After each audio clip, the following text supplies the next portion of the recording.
자, 안영미가 난 재명 오빠 이 점이 참 좋더라. 그러면서 그 코미디 빅리그에서 예전에 안영미가 안부선이라는 이 캐릭터로 나왔어요. 그래서 안부선이는 이 롤모델, 그 다음에 이 미정원 주인인가 이렇게 막 하면서 김부선이가 나와서 엄청나게 이 웃긴 적이 있습니다. 그래서 그런데 이번에 코미디 빅리그의 안부선 캐릭터로 했던 안영미가 아주 그 백화점에서 갑질하는 부잣집 사모님으로 나와가지고 막 전화를 하고 막 이런 모습이 있어요. 이게 세터데이 나이트 라이브에서 나왔습니다. 전에 같으면 이 종편이 인허가권이 있으니까 아이고 내 뭐가지 이럴 텐데 이게 OTT 쿠팡 플레이어로 넘어갔고 쿠팡에 가면은 이걸 여러분이 얼마든지 특히 쿠팡 무료 배달 뭐 2,900원인가요? 그거 하면은 할 수 있다고 그럽니다. 자, 그러면은 한번 여러분 이 자료가 제가 해놨는데 이 자료를 여러분께 아이고 너무 죄송하지만 그래도 제가 다시 집어넣도록 하겠습니다. 바로 이거예요. 자, 안영미가 여기 전화를 하면서 뭐라고 하냐면 아하하하 나는 재명이 오빠 이 점이 좋더라 하하 막 이래요. 그러니까 옆에 있는 사람들이 무슨 소리를 하는 겁니까? 막 이러는 거예요. 왜? 유재명 오빠가 나한테 선물 준대잖아. 딱 이러면서 아주 그야말로 먹이는 이런 씬이 있습니다. 저는 이걸 보고 안영미 씨에 대해서 참 놀랍게 생각했어요. 저는 안영미 씨를 굉장히 좋아하는데 어쨌든 프로 정신이 있고요. 전에 막 여기에 막 무슨 이 스킨헤드족이라든가 이런 것처럼 막 코에 이렇게 막 이 금속 뭐 귀걸이 뭐 코걸이 이런 거 하면서 막 할 때도 와 이렇게 자기 몸을 사리지 않고 저렇게 할 수 있는 개그우먼 참 직업정신 투철하다. 제가 이런 생각을 했었습니다. 근데 또 그 안영미 씨가 어떤 게 있느냐. 자, 여기에 이어서 또 제가 하나 보여드리도록 할게요, 여러분. 이겁니다, 여러분. 이게 코미디 빅리그에 나왔던 거예요. 이거 여러분들한테 보여드리려고 제가 참 많이. 여기에 보면은요, 이게 코미디 빅리그의 김부선 씨, 그 다음에 안영미 씨가 나와서 마치 이렇게 나른하고 섹시하고 뭐 이러면서 막 이 경찰 아저씨를 갖고 노는 거예요. 그러면서 이 안영미 씨가 막 경찰 아저씨 막 놀리고 들이대고 막 모자도 막 뺏고 막 이러는 거예요. 그러면서 이 김부선 씨가 나와서 하는 대사가 뭐냐면 나만 쓰레기냐? 뭐 이러는 거예요. 근데 김부선 씨도 아주 잘했고 또 안영미 씨도 엄청나게 잘했습니다. 자, 이걸 보면서 저는 이런 생각이 들었어요. 참 안영미 열심히 한다. 그리고 난 재명 오빠의 이 점이 좋더라. 이렇게 얘기할 수 있는 거. 이게 쉬운 게 아니에요. 지금 연예계라는 데는요. 모든 것이 좌파에 말하자면은 커넥션이에요. 그래서 좌파, 그 다음에 특정 지역 출신, 하다못해 이 가방 들고 다니는 사람부터 메이크업 아티스트, 의상 코디까지 어떤 보면은 그 지방, 특정한 지방 출신들을 쫙 모아 있고요. 그리고 좌파들의 커넥션. 그래서 좌파도 아닌데 좌파인 척 해야지 먹고 살 수가 있고 캐스팅이 될 수 있다는 겁니다. 김부선 씨는 뭐 그 이상이죠. 그런데 안영미 씨가 뭐 어떤 분은 그래요. 그 강유미하고 굉장히 절친인데 강유미가 계속해서 뭐 블랙하우스나 이런 데서 일종의 김어준이의 말노릇을 하지 않았습니까? 근데 강유미하고 안영미하고 친한데 어떻게 저럴 수가 있냐 하는데 서로 정치색은 다를 수도 있고 강유미 씨가 그 뒤부터는 어느 한동안은 딱 그런 데를 안 나오더라고요. 아마 자기 자신도 굉장히 자괴감을 느낀 게 아닌가 싶었습니다. 근데 안영미 씨가 어저께 이 와중에 난 재명 오빠의 이 점이 참 좋더라 이렇게 딱 얘기를 하는 거. 와, 저는 약간 전율을 느꼈습니다. 코미디는 이런 거예요. 예술가들은 이래야 되는 겁니다. 그리고 배우, 가수, 어떤 특정 지역에 딴따라라는 말을 들으면서 사당패, 그 옛날에 사당패 같은 그런 취급을 받으면 안 되는 거예요. 이제는 사당패의 그런 이 외줄타기라든가 이 모든 것이 무형문화재가 되고, 그런, 와, 정말 심하네요.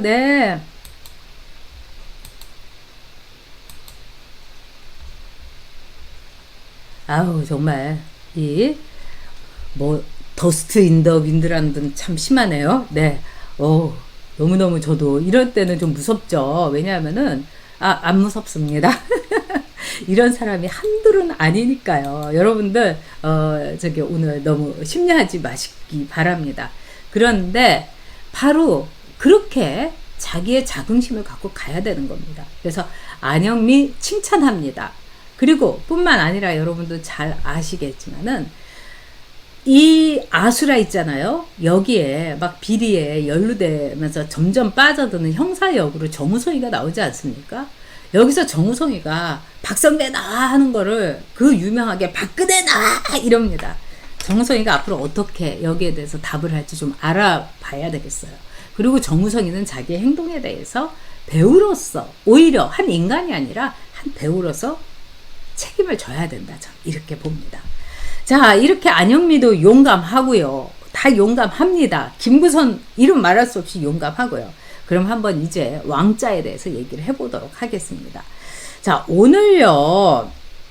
저는 참 이렇게 속상하긴 한데 오늘 윤석열 캠프의 김용남 대변인이란 사람이 KBS에 김종배 그 아침 뉴스에 나와서 대변인이라고 하면서 인터뷰를 했어요. 그러면서 뭐라고 했느냐? 김종배가 당연히 묻죠. 윤석열은 손도 안 씻느냐?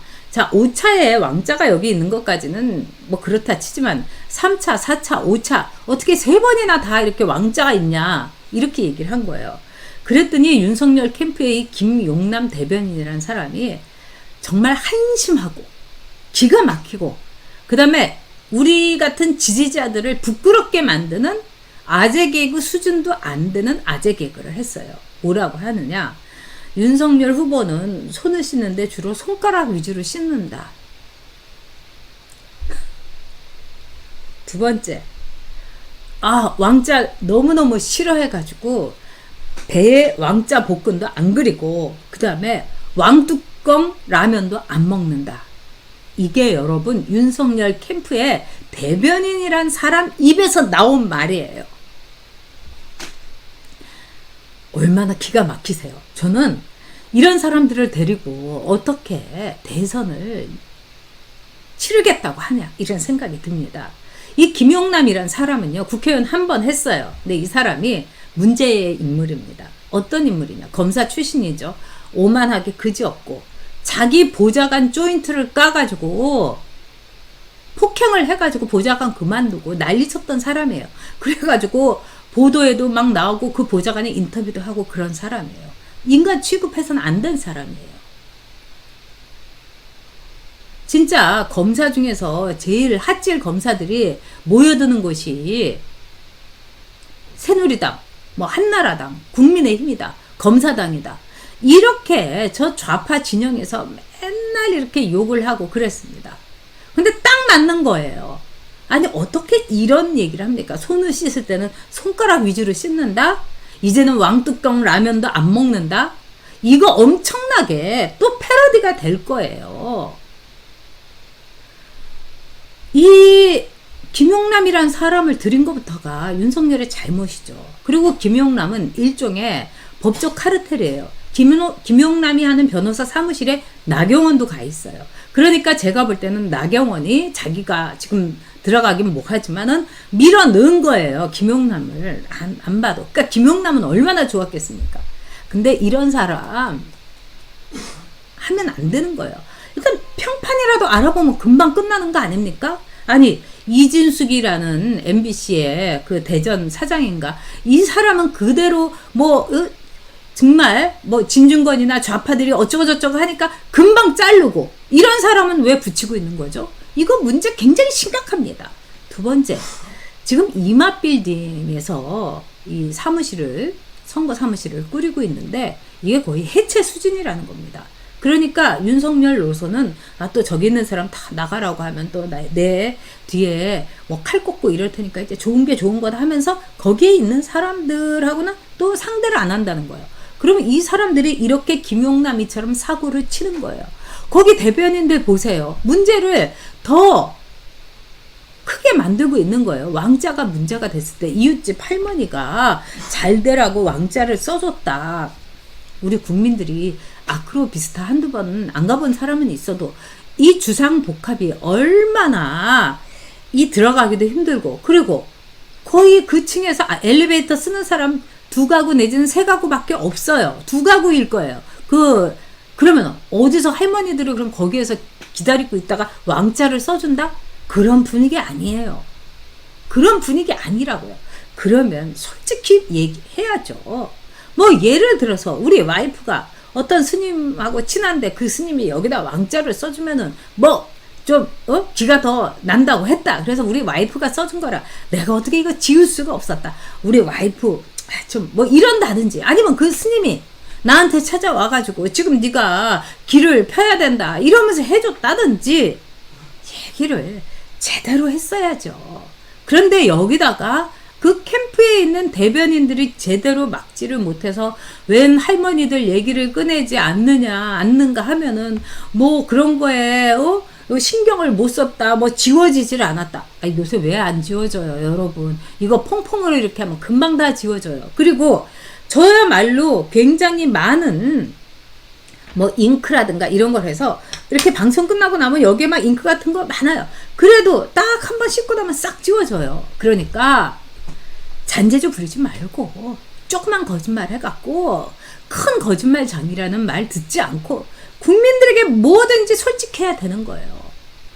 저 이재명이 보세요. 저렇게 어마무시한 거짓말을 낯빛 하나도 안 변하고 거짓말에다가 덮어치기에 이렇게 다 하는 사악한 이재명인데, 지금 뭐 손가락만 씻는다? 왕뚜껑 라면도 안 먹는다? 뭐 이따위 얘기를 해가지고 우리 지지자들을 처참하게 부끄럽게, 아우 저 안 되겠네, 저거 당할 수 있겠어? 이렇게 하면 안 되는 거라는 거죠. 정말 여러분들도 얼마나 속상하십니까? 아니, 저는요 정말 그 말을 듣는 순간 속 터져서 여러분 죽는 줄 알았습니다. 아니, 안영미는 목숨 걸고 자기의 개그맨 목숨 걸고 이렇게 얘기하는데 도대체 뭡니까? 재병 오빠 난 이 점이 좋더라.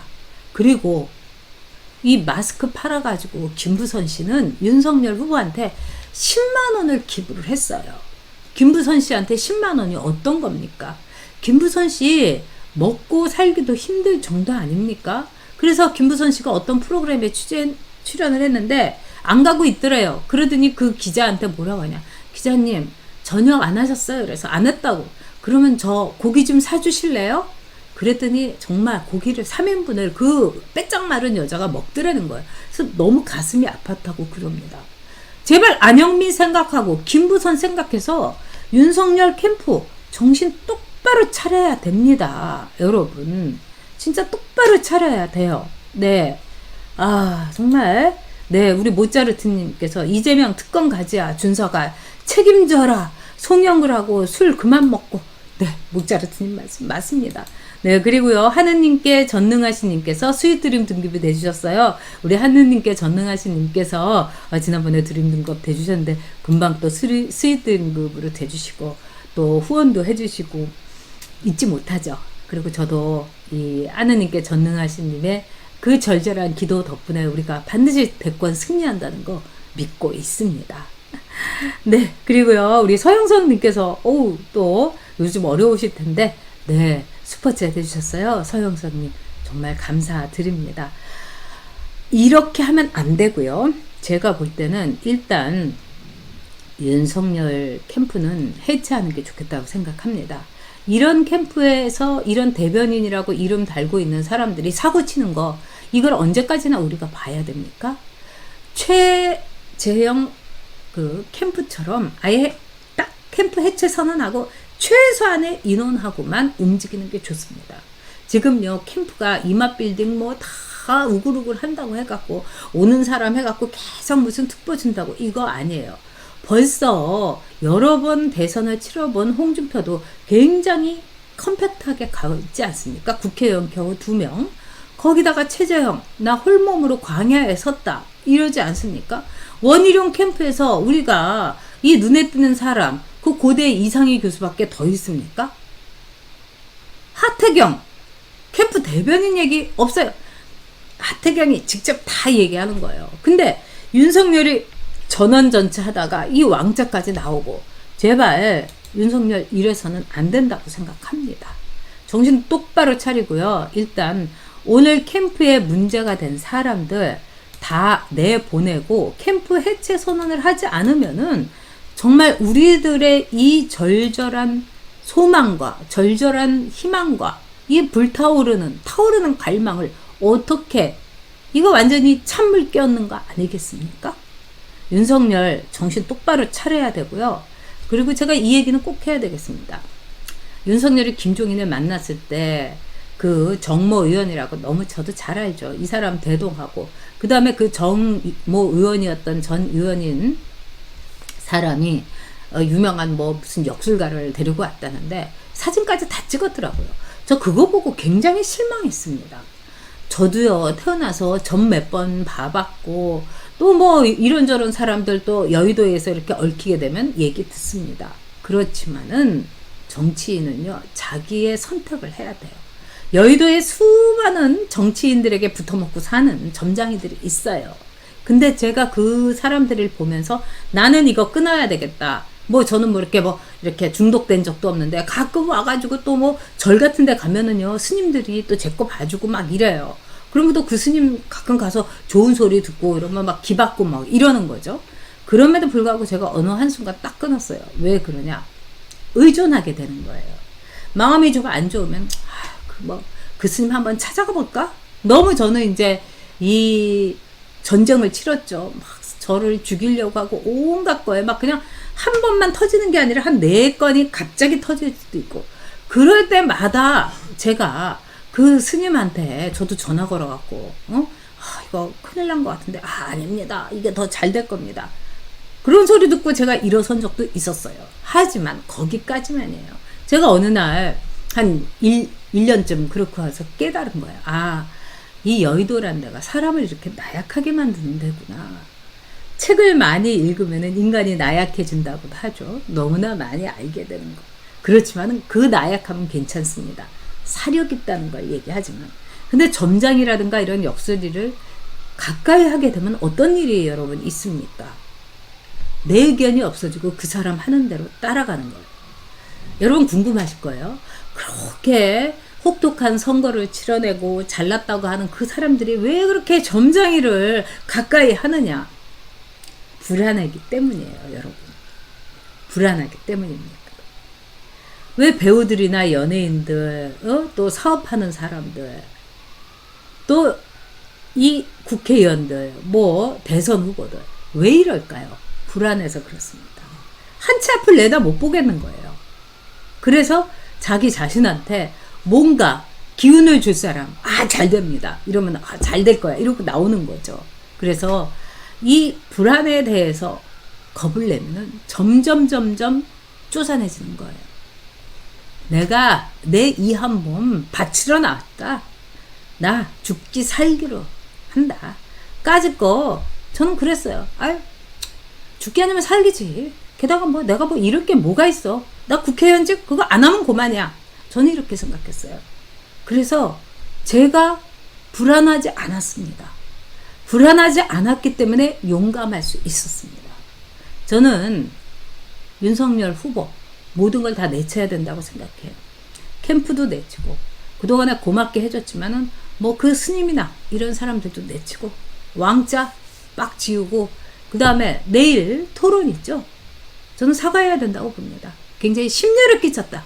내가 이걸 갖고 뭐 범죄도 아니고 이재명이처럼 무슨 점이 있는 점지사도 아니고, 근데 나는 여러분들을 실망시켰다. 그리고 더 굳세게 가겠다. 이렇게 얘기해야 되는 겁니다.